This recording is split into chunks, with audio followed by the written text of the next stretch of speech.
So is my screen properly visible? Yeah, you sound great. It looks great. Okay, nice. Okay, so the topic of today that I chose for is artificial wisdom and for alignment. I have talked about this topic previously also, like last year in the VAISU, but it was very terrible and not very good enough. So this time I made a proper presentation to talk about it. Artificial wisdom is a very new field. I don't even know if I can call it a field at this moment because there are around like countable number of papers in the topic of actual artificial wisdom. I myself have found around 10 to 12 papers that talk about specifically artificial wisdom, but some are in the ballpark that like talking about virtue ethics, talking about computational ethics, or some kind of ethical system for auto driving vehicles, that kind of thing. But they are not actually artificial wisdom because they don't deal with meta ethics, but they deal with ethics. Artificial wisdom is somewhat about dealing with meta ethical properties of wisdom, of ethics. I have talked about this properly later on. Okay, so first of all, a brief introduction about me. So, who am I to talk about all these things? So, first of all, to define who am I is a very hard philosophical question to answer easily. So, I will not try to do that, but I will talk about some traits of mine that would give you some idea. So, I've been involved into working into AI from last 5 to 6 years, and I'm working into AI safety for 4 to 5 years. And basically, a lot of initial times has been gone into working to explore what I actually want to do. But a little later on, I realized that AI safety is something that I would fit more properly into, and mainly because of my interest into philosophy. I have been into speaker on VAISU last year. I have also done moderation for AI Safety Germany, AI Safety Foundation Germany, and I have also been promoting AI safety in a lot of other events of EAGX, of like going into schools to give talks about it, or going into some events to give talk about AI safety. So that is my involvement with AI safety. I have worked into projects like P3. Full name is Peacefully Paired Perspective. That is basically trying to use artificial intelligence methods that we already have currently developed to to align humans' perspective or differences into humans' perspective that can be resolved on a logical and intellectual basis of level. That is again not properly designed, but that's the basic fundamental point of it.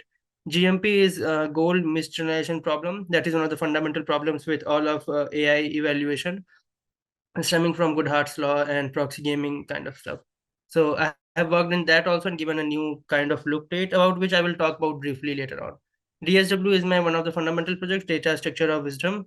It is available on my website that you can see in the right hand corner. The website is myspy.versal.app. And the CQ is the project that I'm currently working in, or I have worked good enough amount. That is still in the draft. I have also been trained formally in technology field. Like my studies have been in the technology fields of information engineering, computer science, and all that stuff. But I have informally pursued philosophy for quite a long time, and have done a lot of meditation and introspection things to understand philosophy from a more realization level rather than just the bookish level kind of stuff. But I have done the bookish level of studies as well recently. Currently, I'm in my bachelor's and planning to do my PhD for more specificity, so that I can properly work on artificial wisdom and I don't have to delve into other things that I'm not really interested into. These 2 points will be specifically useful for the later part of the talk, but I would like to talk about that. So this is the personal thing that I work in, that I work under the moral relativism concepts, where I consider things being subjective with respect to moral skepticism and being objective with respect to cognitism or moral cognitivism. So this will be useful later on, describing how do I define wisdom and all. My methodology of working is neither strictly top down and neither strictly bottom up. It's more like radiating from the middle. Again, this will be clarified later on. So this will be more than enough amount of details for me. For rest, you can just go to the website, and in the Zany segment, you can get the information about my interest and passion. And in the Who Am I section, you can get details about me and my persona system. And in Wanna Connect section, if you still wanna know more and if you still want to connect with me. So you can just directly ask about it. I don't think I even need to talk about this thing in this conference, because I think everyone who is attending this is already aware of AI risk and AI problems at this moment. But I just thought to put in for the people who are like living under the rock or something, or who are not aware of the AI problems, or how AI safety is an important thing. So basically, artificial superintelligence is a threat because it is more uh, intelligent than humans, and to understand it properly, we can make analogies with nuclear power or nuclear risk, because we have recently faced that in the past time. By past, I mean around the World War. So nuclear tech was a great victory for humans with respect to a technological point of view or a growth point of view or a scientific point of view, because we were able to achieve something very great with respect to science, like working at the levels of atoms and harnessing the energy at that level. So that's a great thing. That is why we have even got a movie like Oppenheimer. But from a governance point of view, and from a human society point of view, that was also a great thing that led to something like Cold War to exist.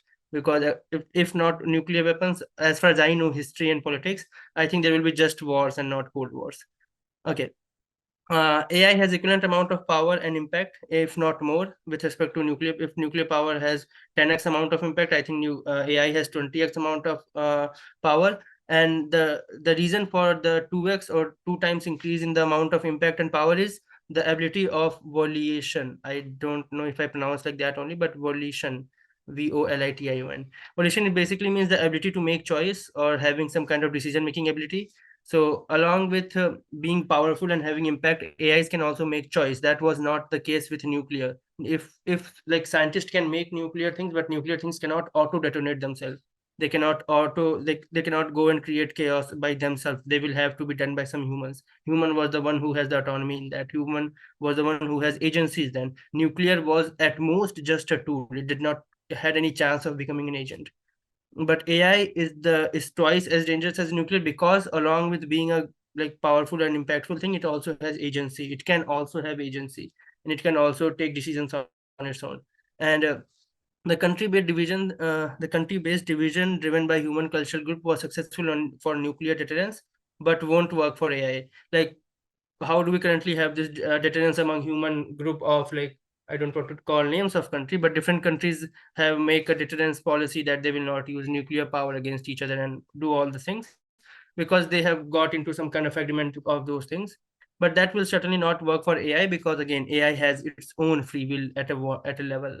I don't want to get into philosophical debates, but AI has its own volition. It can make its own choices. After a point, AI will not need to take permissions from human to decide what to do and what not to do. Even if two or three or multiple countries can come to a deterrence policy, they can come to a policy that we will not be using AI, then AI can use itself. AI can do chaos by itself. Humans don't need to interfere in that. Both technically and governmental part of AI is similar to nuclear, but additionally, AI is self-sustaining. This is another problem of AI, that nuclear things are need to be made by humans. They cannot be auto-made as well. Like you cannot like nuclear power or nuclear bombs are not emergent quality. They cannot just recreate themselves again because of no agency. But AI is self-sustaining. After a level, AI can create itself, and you have seen the horror sci-fi movies, so I don't need to explain much.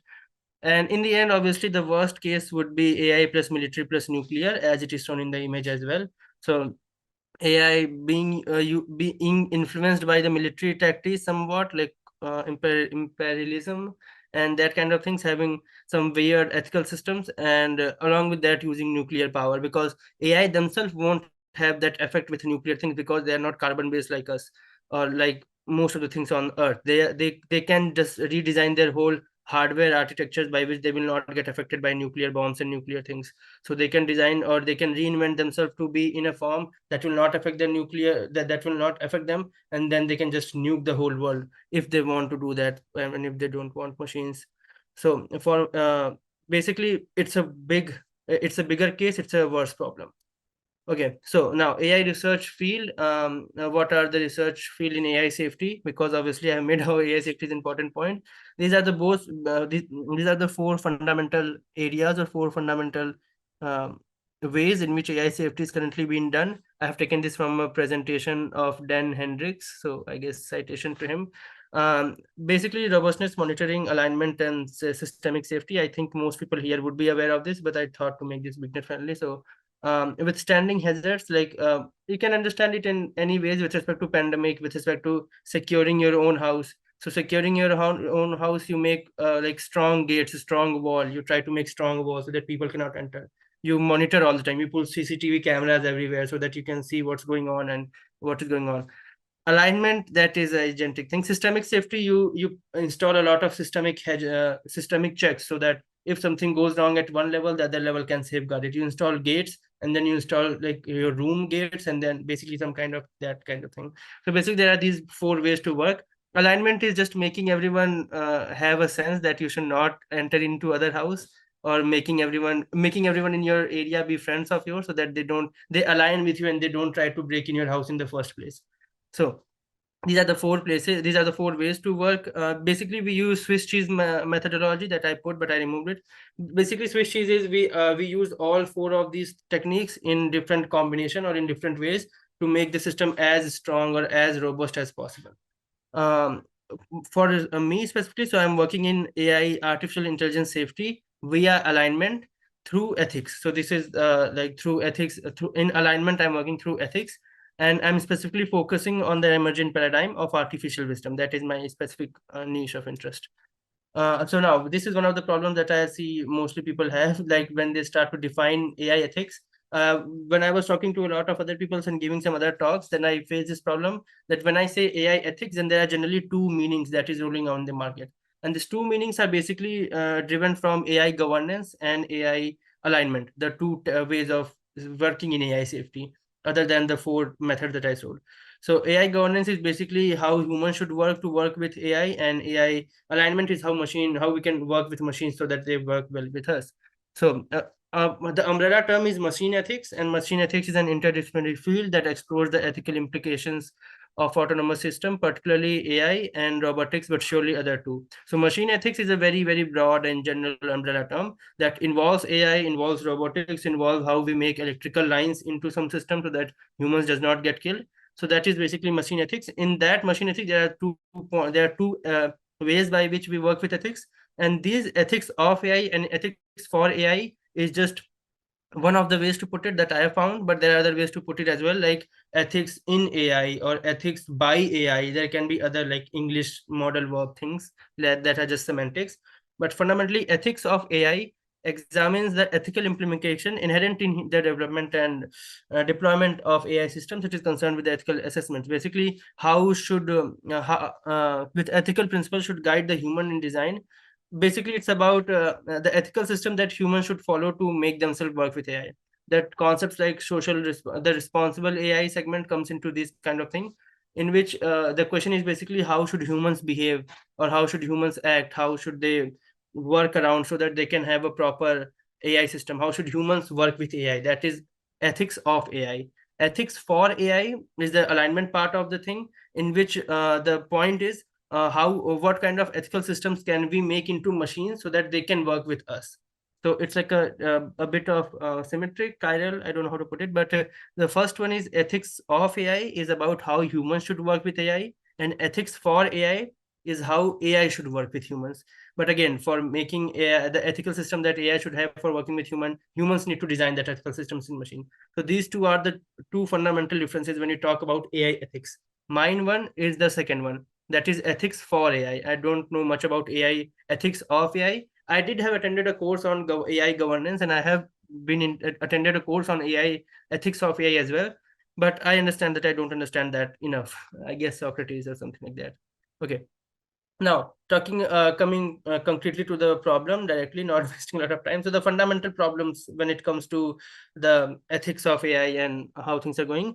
So now things are going to be a bit technical, and I'm skipping a lot of basic things that I will assume it is properly known.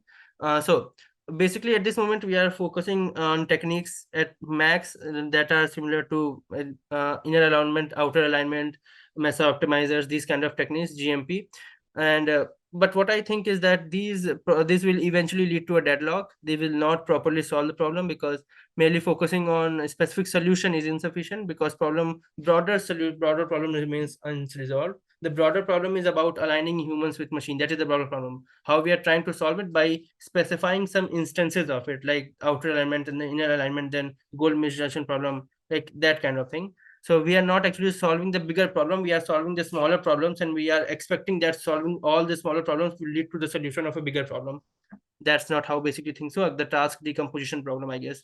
You can, like, if you solve A, if you solve B, that does not mean that you have solved A and B together. There might be some emergent effect of A and B together that would need to be solved again, or that will or the solution of A will cancel the solution of B, and the solution of B will cancel the solution of A. So it is not necessary that if you solve the specific instances of a problem, then you also solve the general problem. By conceptualizing this as a spectrum, like this is how I see it. with respect to the alignment problem that we are currently solving, the levels of alignment that we're trying to solve. So at one level we have we have humans, and at the other level we have machines. This is where we are trying to have the alignment. And in middle, like from humans, we have outer alignment problem. Then we try to work with the inner alignment problem. That did not work. We try to work with GMP, goal misdirection problem. That did not work. And finally, there's the machine part. This is one of the flow that I can see that humans are trying to do. Initially it was like humans, OAP, and machine, but that did not work out. So they tried to do something like humans, OAP, GMP, machines. That did not work out. So they introduced one another level: humans, OAP, IAP, and then machines. My point is, you just keep on doing it, it will not solve properly. And it is always tending towards human, but it would never reach it. Somewhat like the Riemann zeta function, basically how you keep on adding one, and then one half, and then one fourth, and then one eighth, one to the power, one by to the power, and it will always reach to two. It will always tend towards two, but it will never reach, it will never become two, that kind of thing. Again, not going into mathematical things, but that's the basic point of mine here. And the fundamental thing here that is important to know is that we cannot let the chances, we cannot play on chances. We don't have that freedom. Said by Eliezer Yudkowsky, I have recently started listening to his book, that with respect to machines, we don't have the privilege of making mistakes and learning, similar to how we had the chances to work earlier, how we do in sciences. We do mistakes and we learn, hit and trial method.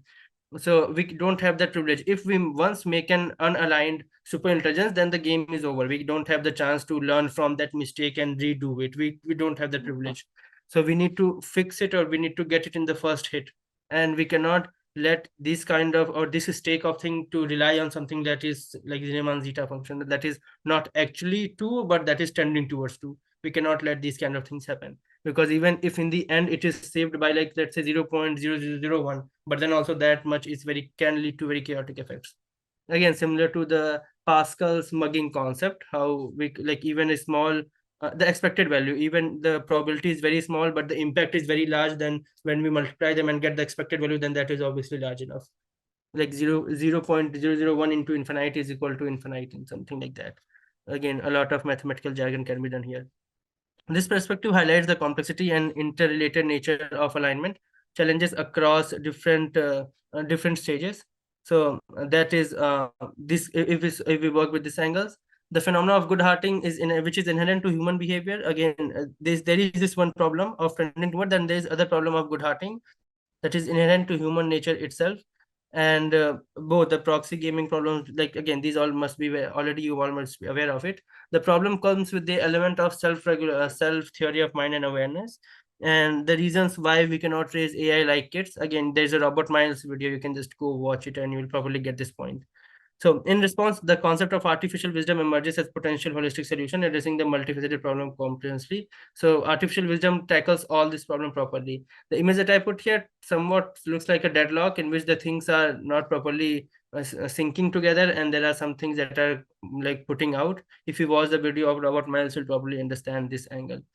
Okay, the other problem is the alignment rabbit hole problem. And this is basically that alignment is an emergent issue that has always been there. It's not like we are first time facing the problem of alignment. I mean, as humans, we are first time facing it, but as evolution, it's not the first time. Because before humans, there was the alignment problem between initially there was just nature, and then there was the alignment problem between nature and animals, and then there was alignment problem between animals and humans, and then humans got diverse enough, then there was alignment problem between humans and humans.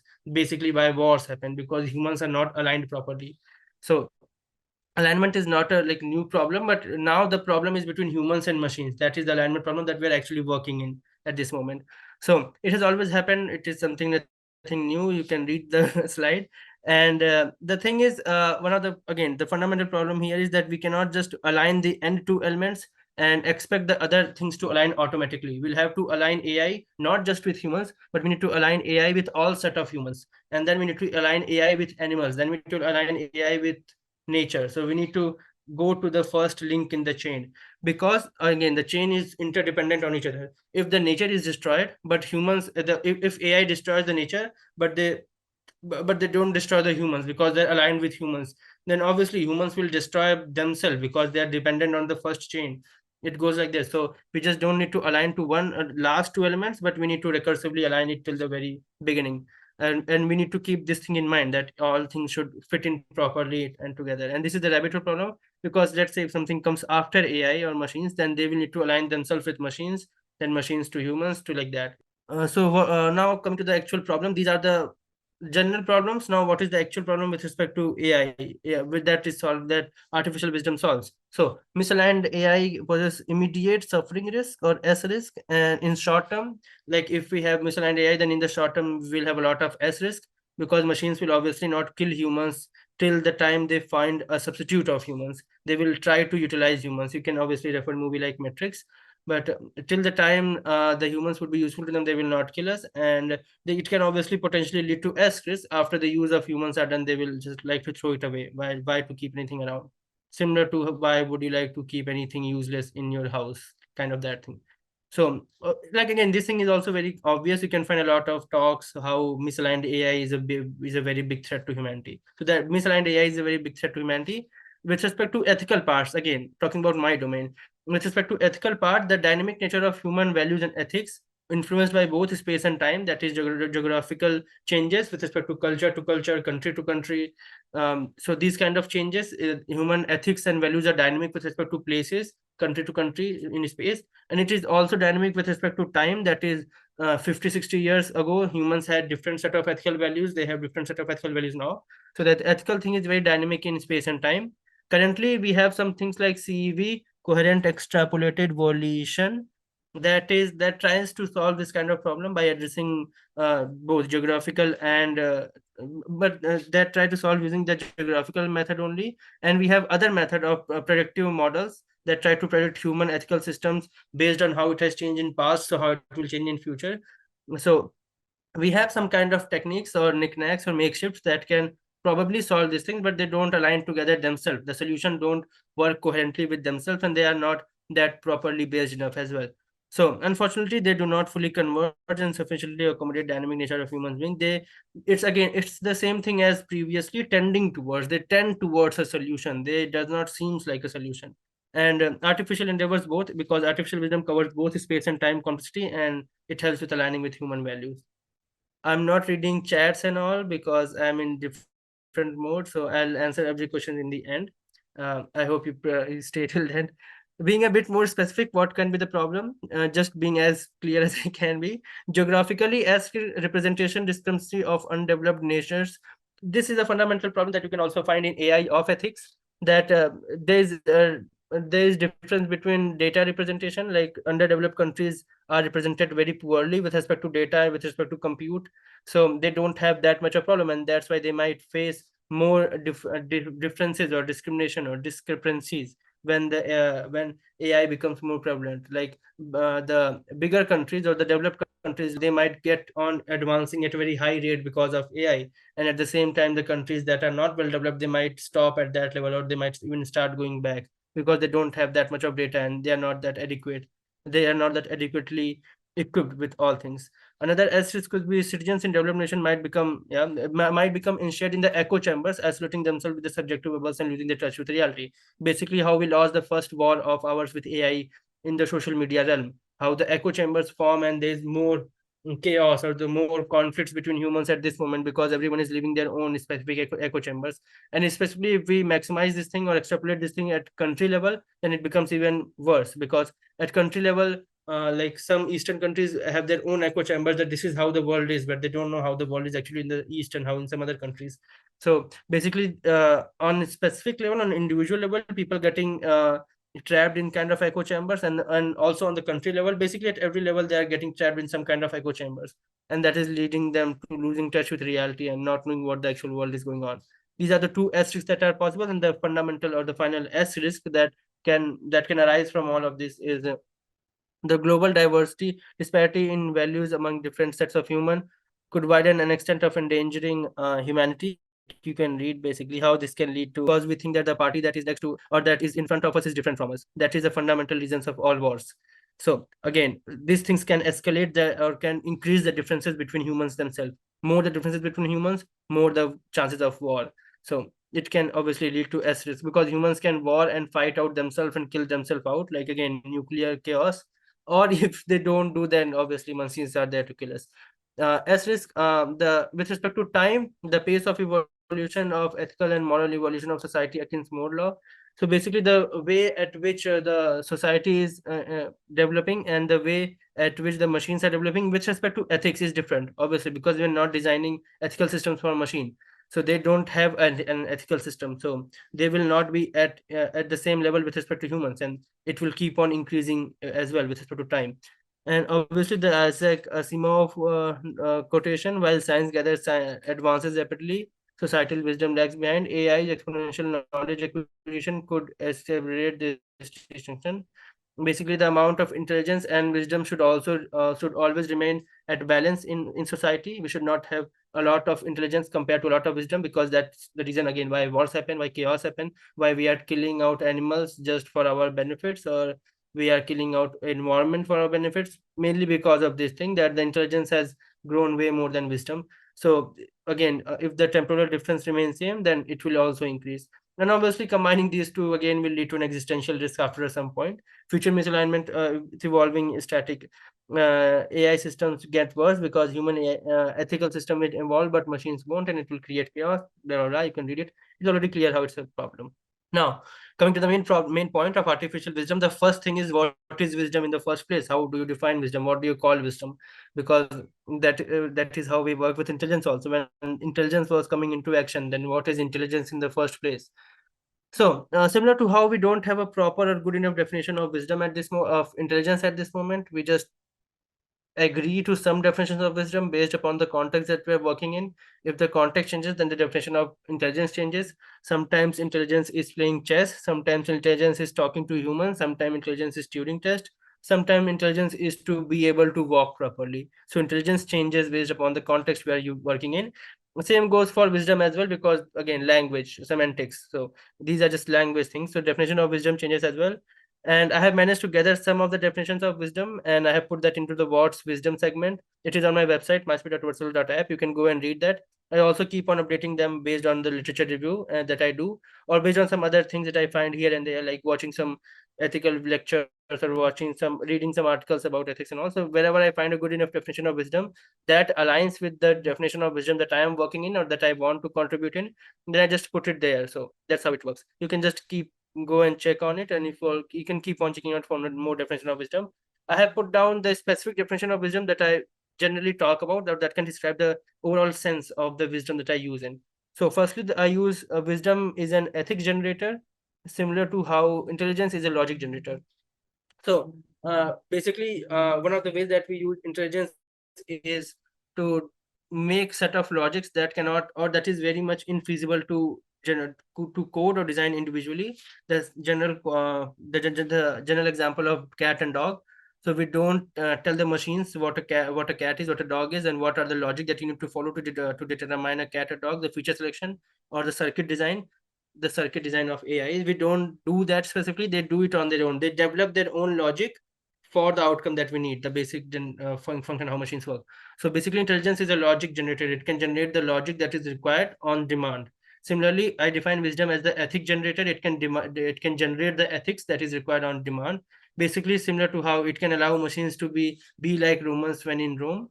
So basically, when someone goes to Rome and they encounter a new setting, then they can generate an ethical system that is like Romans, that aligns with Romans. So, and that is how we are what we call wise. So that you can generate a new set of ethics. If you have one ethical system and you are like hooked to it, then you are in the problem of value lock-in. You are logged into your ethical system and you cannot generate new ethical system. And also, we cannot pre-program set of ethical system, because again, the problem that I previously mentioned, that ethics and values are dynamic with respect to space and time. The other definition of wisdom that I use is wisdom is to terminal goals, was intelligence is to instrumental goals. It is based on orthogonality thesis by Nick Bostrom. Fundamental aspects of being human. Humans are basically divided into two aspects, or that all capabilities of humans can be divided into two aspects of being wise or being intelligent. Again, it depends upon language and how you define it. But terminal goals is something that something wants just because they want it. Instrumental goal is the means, and the terminal goals is the end. So you can again go on Robert Miles' video and channel and watch videos on this topic. So basically, intelligence is all about choosing a good enough instrumental goal. Again, if we give a prompt, and to get the answer of that prompt, the machines can choose the instrumental goal that they want. So instrumental goal is choosing the means that you want, that you have to take to reach something. To so the machines at this moment, intelligence is specifically about what you need to do to get something, but wisdom is about to what to get in the first place. What is the terminal goal in the first place? That is something what I want to define wisdom as. So wisdom is something that would work with internal goals, similar to how intelligence works with instrumental goal. Orthogonality thesis talks about how instrumental goal and terminal goals are orthogonal to each other. Something can have different kind of instrumental goals for different kind of terminal goals. Again, you can go and watch a video or read the paper. Intelligence focuses on specific outcomes, or OBP. Wisdom focuses on NOBP. I will come to this on later, but this is very counterintuitive paradigm. I will come on this point later properly. Wisdom is when you make a decision that leads to human flourishing. So this is basically so that it is clear that the alignment is the definition of wisdom. Wisdom is something that allows machines to align with humans. Now, whatever that be, that is wisdom. That is how we define wisdom. Wisdom is something that helps human alignment with machines, obviously through ethical system, through moral system, not with some technical jargon of interpretability. So that is one of the definition of wisdom. Again, it is given by Howard Nussbaum and based on Aristotle's Nicomachean Ethics. Wisdom leads to self-alignment as a terminal goal convergence. How intelligence leads to self-improvement as an instrumental goal convergence. So instrumental goal convergence, again, you can watch a video, you can read about it, but instrumental goal convergence has self-improvement as one of the fundamental aspects that, and similar to that, terminal goal convergence will have alignment or self-alignment as an element with respect to wisdom. So it's like basically I'm trying to define two different paradigms in two different worlds. And now talking about the meta-ethics part. So while meta-ethics provides a framework for understanding moral and ethical systems, wisdom helps us use that framework to live a good life. Meta-ethics inform wisdom, and wisdom puts ethical ideas into practice. Again, this is the only definition in which I'm not comparing wisdom to some intelligence congruent part, because this is the pure definition of meta-ethics and wisdom. What is difference between meta-ethics and wisdom? The way that I use it. So wisdom is like implementations of meta-ethics in some way, or wisdom is like abstraction and generalizations of meta-ethics. It's like meta of meta-ethics in some ways, if you want to put it, but it becomes recursive after a point. So now this is DSW, Data Structure of Wisdom, about which I'll be talking about further. You can find it on my website again, the diagram and a bit of description about it. The description is not very properly written because I wrote it again 5 years ago when I started working in this field. So talking about the specific of DSW, so the logics of DSW. Logics is, okay, let me just read it. DSW is an abstract representation of path of intelligence till now, how humans have developed their intelligence till now. The intelligence that humans have developed artificially till now, not the human intelligence that is developed by evolution through natural selection, not that intelligence, but the intelligence that humans have developed in machine. So DSW talks about that in the first half. You can see from observation to perception, it is about intelligence, how humans have developed it. The like circles and squares are very vague representations that only I can understand, I guess, because I made it.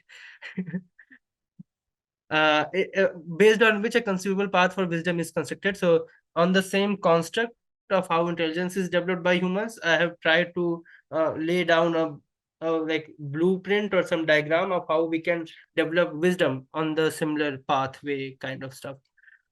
Okay, in a symmetric way, obviously, because that is easier for us to understand. But obviously, there are differences and causality between intelligence and wisdom, as I have been saying from the slide 1 or slide 3, I guess. Uh, it took humanity around 60 years, 1958, actually 1956 to 2018, but I will give 2 years in just naming convention. It took humanity around 60 years to move from element 01 to element 06. That is to move from observations to understanding. All the things of programming, data structures, algorithms, tree, graph, blah, blah, blah, all that happened in these 60 years. And basically, after doing all this, where it got us to understanding until 2018. After 2018, transformers specifically, I don't really remember when was transformer got into action, but I call transformer as like next paradigm in AI safety, in AI capabilities. So after 2018, we got into a new domain, but yeah, till 2018, in 60 years, we got from element 1 to element 6. So for intelligence, it took us 60 years to reach here. So we should be very patient with wisdom as well. But surely with a good amount of good job designing of DSI, data structure of intelligence, I call from observation to perception, data structure of intelligence.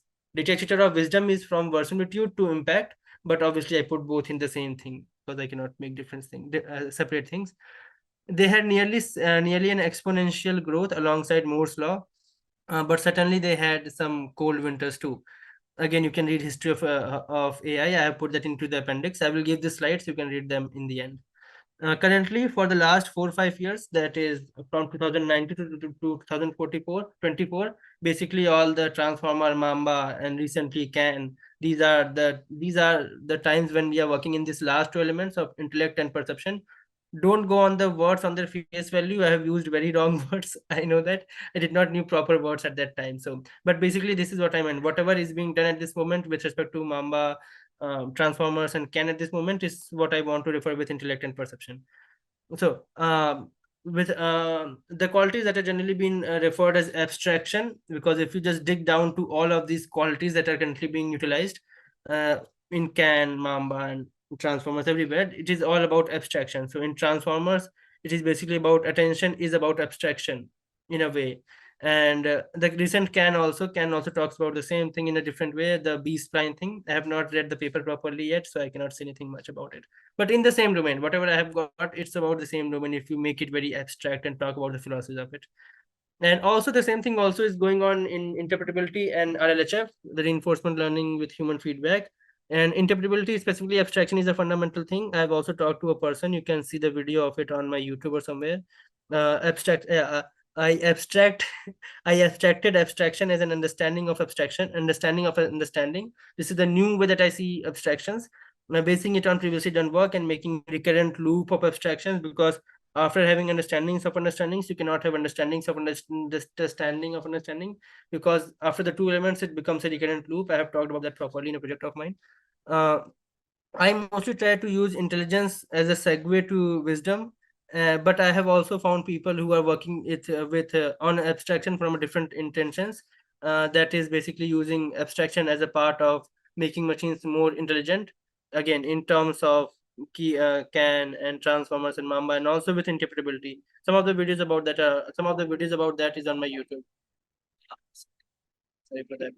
Uh, Among all this, I want to write a paper about this. Yeah, that is one of the ways I want to utilize this thing. Now, coming with the further intentions that I have with DSW, like what I want to do with DSW more. So element 9, 10, and 11, that is verisimilitude, conscience, and intuition, could be clubbed together to make foundational grounding for wisdom. So that is where I want to start working on wisdom. That are the fundamental aspects. As I said, wisdom starts from the second half of the diagram. The ability to take inputs, because observation was the way by which we are taking inputs with respect to intelligence. So the ability to take inputs with respect to wisdom is different, because wisdom is not as direct as intelligence. You can learn from someone's intelligence, but you cannot learn from someone's wisdom, that kind of stuff, that kind of philosophy. So wisdom is very direct. I've also talked about this in DSW properly. So that's why to take inputs with respect to wisdom is not as direct or linear as it is with intelligence. With intelligence, you can just put in some sensors, you can just do some perception learning, and you can get the inputs easily. Like you can type a prompt, you can get inputs easily to train, you can get the data set easily. But for wisdom, it is not all that direct and easy to get data set, or to even call it a data set. So it's all a different kind of thing. But yeah, and work on the rudimentary levels of NOBP, non-output based processing, and FFAEE, fundamental fluid abstract endless exploration, symmetric to intelligence back propagation and learning. So these are the two elements that I've worked on a bit, that that I would talk about in these elements. That is, but backpropagation is generally a kind of OBP. Okay, in some OpenAI paper I read recently, and the one that I'm talking about is NOBP. OpenAI also published a paper, again talking about the same concept, but not for wisdom, but for enhancing intelligence. So NOBP, for it's called Let's Verify Step by Step, in which they basically try to use NOBP for better outcomes and more uh, human aligned answers. So both intelligence capability and alignment capabilities. So these are some other parallels and symmetric way that I've been working in, and I want to proceed more with that. Later, this surely can be converted to a paper by linking intelligence parts to already existing literature in the artificial wisdom field. That is not a lot, but from here I can start building the ground up. Element 12, 13, and 14, clubbing the next three. that is insight, consciousness, and realization, could be clubbed together to further strengthen the previous work that I have done. Because in that, as I said, I have been working on the rudimentary concept, because it is very hard to define NOBP in wisdom context that easily without talking about things like consciousness or theory of mind. That is why that will be more properly done in the later work, and I have thought to more properly work in that, explore later in the next paper. And also design the foundation to deal with self and theory of mind related concept that we saw earlier, that we had in the deadlock, that you can read. And also including the real Ciatron concept, that is the basic building block of wisdom, symmetric to perceptron for intelligence. If you make your parallel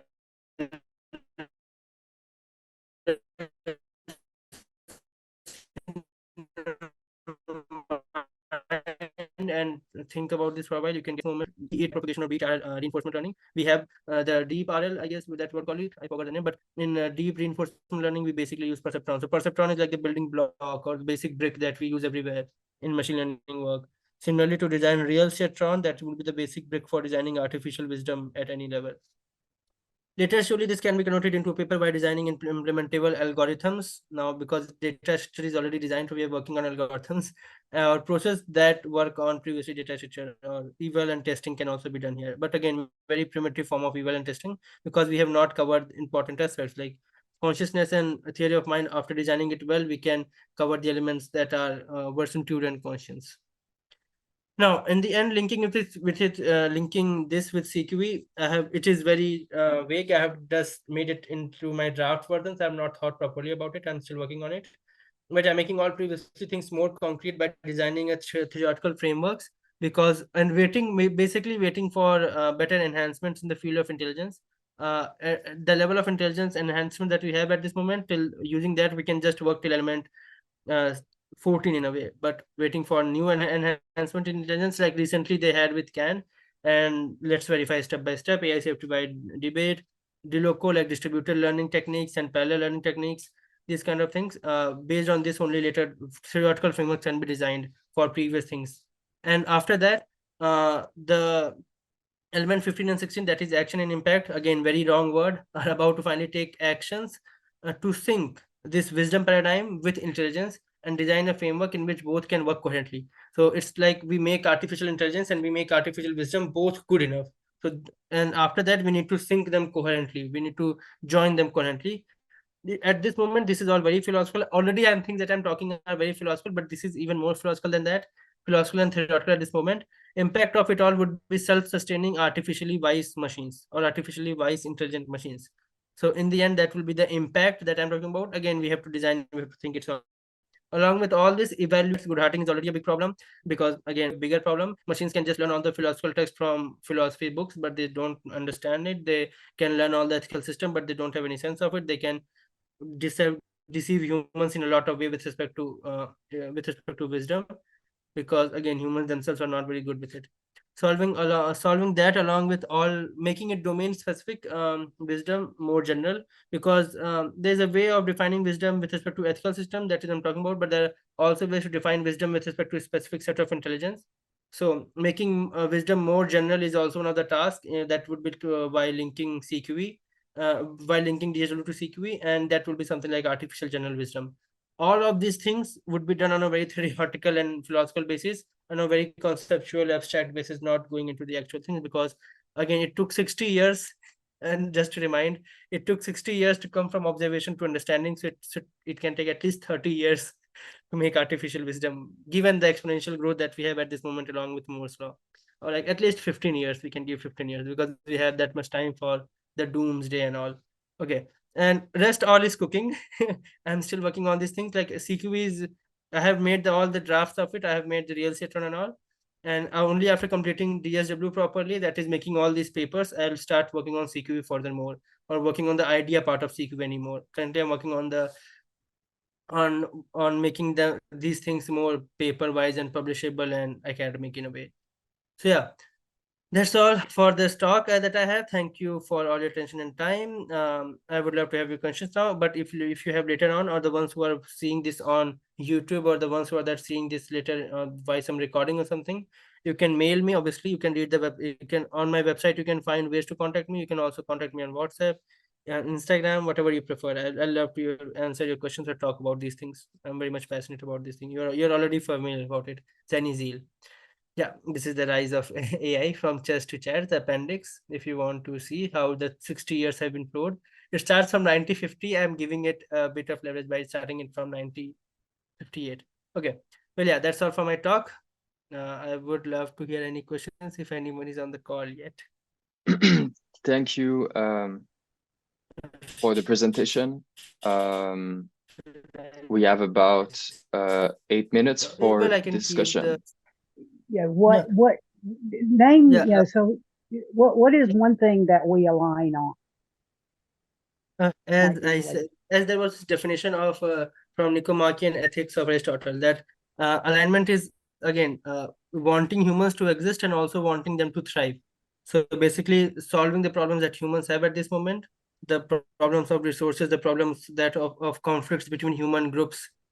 So basically, also helping alignment is machines wanting humans to survive and also wanting them to flourish or helping them to flourish and thrive and have a better life kind of thing. That is the theoretical or wannabe definitions of alignment that humans want. And in terms of human agency, yeah, I think that human agency is like wisdom. It's one interdependent with others. At the same time, as we look through history, we can see that, and when we think about where we're going with AI in terms of predictive analytics, that's I think going to be the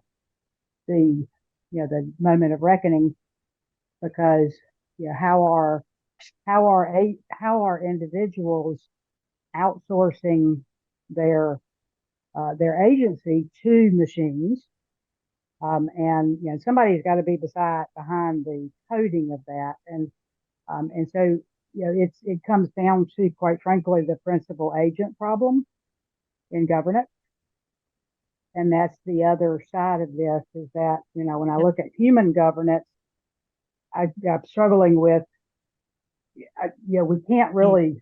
You can have rules, you can have mandates, but at the same time, if there's not governance at the most abstract level, then you can put in any governance you want in an organization or in AI, but it's still going to be subject to corruption. Mm-hmm. Yeah, with respect Human to corruption. that, I thought to include a slide talking about agency and tool of machines. With respect to how agency and tools are relative terms, humans are agent with respect to humans, but humans are tool with respect to evolution. If we say dog to catch or play throw with a dog, and the dog can have agency to choose the path it wants, but it is a tool to us in a way that we are playing with it. So agency and tools depend upon the context and the person using it. So but again, when we include the equation of wisdom, it becomes a whole different paradigm to work into. Reality is actually a very scary concept for most people. So we seek truth until we find truth that interrupts our current allostatic load, and so we're subject to not necessarily leaning toward truth, but leaning toward survival. And here's where you've got to cross that bridge between survival and thriving. Well, we still have to have a common concept of what that looks like. Clear on these topics on a theory, on a philosophical level itself, so we cannot even jump to talk about things like this on for machines. First of all, humans need to be a bit more clear in this angle. So Yeah, I agree. That would be a philosophical talk, not AI safety talk. But I get your point. Yeah, that's a big problem as well. Humans have a lot of problems within themselves first. For the other question that are in the chats, obviously transformers did exist. I am talking from the time when it became very much usable, or it started getting used in the paper, in the actual capabilities work. And just if it would be better if you all can just mail me your questions, I would send you all the resources and the things that I'm talking about there only. Here it can get a bit messy. Yes, thank you for the talk and the discussion. You can stop the recording if you want.